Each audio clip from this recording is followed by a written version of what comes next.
back. Still tuned into the Mani Show. So we had an interesting discussion there on women and managing the work-life balance. Getting a move on. Now let's move to talk about busting the myth or not. Remember, you've got the antiviral fabric that has just come out of late. So we want to find out whether or not it is actually a marketing gimmick or there is some merit to it. Do remember, as the retail sector is adjusting to this new normal, there has been a need for items that are an integral part of everyone's individual life. And the sector in general as well has seen a lot of trends coming in, the acceleration of trends that have already been gaining traction as well. So the antiviral fabric, in fact, has come out, and research seems to indicate that the bacteria can remain active on these textile surfaces for up to 2 days. But a lot of these garments that have been created actually kill them upon contact, minimize the potential for retransmission of these pathogens via clothing. So we talk about this in greater detail with Dr. Sanjeev Bagai. He's the chairman and managing director at Nephron Healthcare, joining in from New Delhi. Thank you so much. And Dr. Bagai, let's just get in a view as to, first up, whether or not you believe that these antiviral fabrics are something that people need, or do you think it's just a marketing gimmick? Good evening. In these last 6 or 7 months, there has been such a surge, an unprecedented surge of claims, of research, of papers being published, and more than about 60,000 papers in the last 7 months have been published, and more than 50% of them actually have been withdrawn, primarily because of inadequate data or not being able to meet the criteria for the research. Now, at the present moment, in all the publications which have so far been in the medical domain, there has been nothing which has come out which is a randomized double-blind controlled trial to show that there is any fabric of any type in any part of the world which is shown to be anti-COVID or anti-SARS-CoV-2. Now, I shudder to think what the research data is, because there is nothing in the open domain. And I think it will be interesting, first of all, as the first point, to see what their research analysis is. What is the basis of getting this data in which they have made this claim. The second very, very important point is there is now unequivocal evidence that more than 75% of the COVID-19 transmission is airborne, and it's mainly through the nose. So the earlier initial understanding in the months of February, March, April, and May, that it is through surfaces or doorknobs or tabletops or railings, is not that important right now. The most important mode of transmission really now is airborne, especially in closed spaces or crowded areas, poorly ventilated areas. So it's not so much of emphasis now on the fabric, really, what earlier it was thought to be. And going back to the first point, there is no data which I have found in any part of the world which has been authentically published in medical journals, which is peer-reviewed, as a randomized controlled trial to show that these fabrics are antiviral.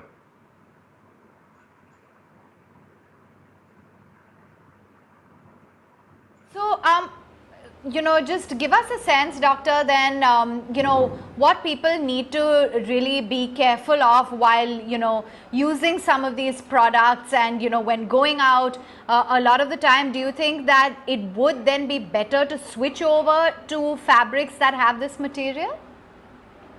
No, I will not. I will not propagate this idea at all. And I'm absolutely crystal clear in saying that what we need to do is do simple things simply.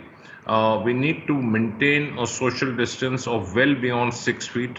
We need to wear a mask, which is not a continuous used mask. It should be a disposable mask, as a triple ply surgical mask. If you're a doctor or in the medical field, then use a N95. Keep your hands very well sanitized. Do not touch your eyes, nose, or mouth. And in case you're going out, especially to an environment where you feel that the crowd is going to be huge or that it's poorly ventilated, try to avoid these places. So really the message is not so much on buying specific material, fabric, or clothing of a particular type. I don't want anyone to get a false sense of hope or protection, which still needs to be validated. We just keep the simple precautions as we've been speaking in the last many months on all the channels, including yours, that we need to keep basic precautions uppermost in our mind to keep ourselves safe.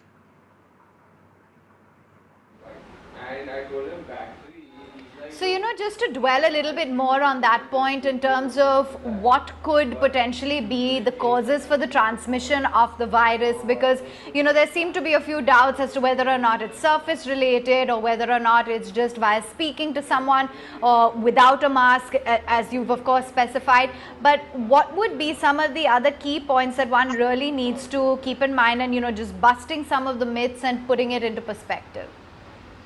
Okay, I think it's good that we are hammering this point in again, because for the past few weeks and months, the full nation's focus was on many other things as far as the societal interest was concerned.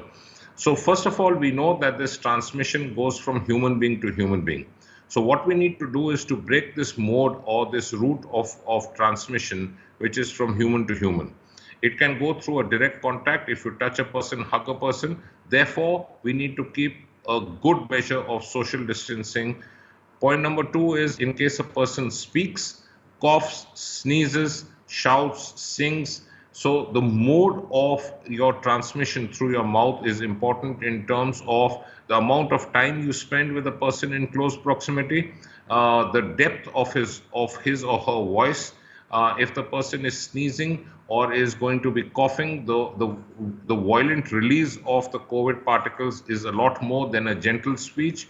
So we need to keep the distance more than 6 to 8 feet. We need to keep a time duration as minimal as possible when we are coming face to face with people. And both the people, the person who's speaking and the person who's listening, or both the people who are not listening, or both the people, sorry, who are not talking or talking, wear a mask. I think the message really is to wear a mask. We also know that this transmission is airborne. That means it is micro aerosol. And when we say it's micro aerosol, that means it's sub-micron level. It can go up to 0.4 micron level or below. And these particles go up to 18 to 20 feet in a matter of few seconds. So we need to be very careful. We need to keep the rooms well ventilated. Outdoor activities, especially when there are huge crowds, we need to be careful. Indoor activities, especially closed areas like dining rooms or kitchens, we need to wear a mask. We need to be careful. Home transmission from one family member to another family member is well documented. And I think this is the first wave really is still on. We should not be talking of the second and the third wave. We are still underwater at the present moment. So we can't be complacent. We cannot put our guard down, and we need to keep every person protected, including children. We also know that when you wear a mask, it's not a fashionable statement. It's a necessary statement. So if you wear a mask, which is much like your sunglasses or goggles at the top of a head, is not going to be protective. If you wear a mask which is dangling on your chin, is not going to be useful either. Or if you wear a mask which only covers your mouth and not the nose, that is also not going to be as protective as if you cover your nose. Nose and your nasal passage is your 80% transmission route. So we need to keep your nose well covered, including your mouth.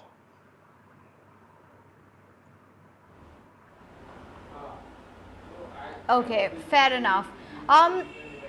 So just to dwell on some of these products, that since we're talking about this in particular, this antiviral fabric, does one need to watch out for any sort of claims that have been made by the companies, to understand whether or not it actually can be used, or it's something that one should avoid?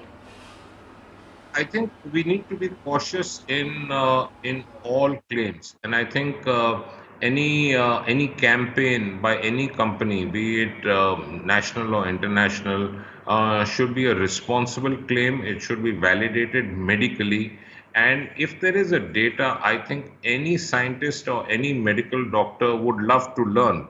As far as my own knowledge is concerned, and I have researched pretty hard in the last 7 months on this, I have not seen anything which has been published in a peer-reviewed controlled trial to show that this particular fabric is truly anti SARS-CoV-2 or COVID-19.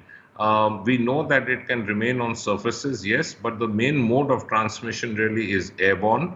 And I would rather have people not hinge on a ray of hope, which need not be actually factual medically and scientifically. And I would rather ask them to harness their energies and focus their attention on the three precautions: social distancing, masking, and keeping your hands clean.